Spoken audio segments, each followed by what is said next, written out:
In today's video, I'm going to teach you how to make a perfect circle in Photoshop CC. If you're new to Photoshop or simply looking to refine your skills, creating shapes like circles is a fundamental skill that's both useful and versatile. Let's walk through these steps together and make sure we cover everything you need to know for a seamless design experience.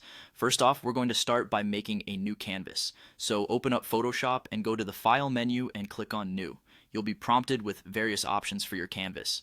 One key aspect to pay attention to is the DPI, which stands for dots per inch. For high quality prints, I recommend setting this to 300. This ensures that any designs you create are crisp and clear, especially when printed. Once your canvas is ready, it's time to add a shape. Head over to your toolbox, which is usually located on the left side of your screen.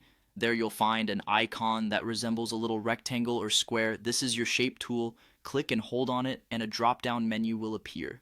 From this menu, select the Ellipse tool. This tool is perfect for creating circles and other oval shapes. Now let's draw your circle. With your Ellipse tool selected, click on your canvas, and while holding the Shift key, drag outward.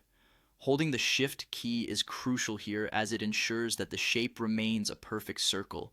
If you don't hold Shift, you might end up with an ellipse or an uneven shape. After you have your circle drawn, it's time to add a splash of color. Go up to the top of the window where you'll see a toolbar that allows you to change the fill color. This is the fun part. Select any color you want for your circle. Just remember, the color you choose can impact the overall impression your design makes, so consider your options carefully depending on your project's requirements. And that's it. With these simple steps, you've created a clean, perfect circle in Photoshop CC.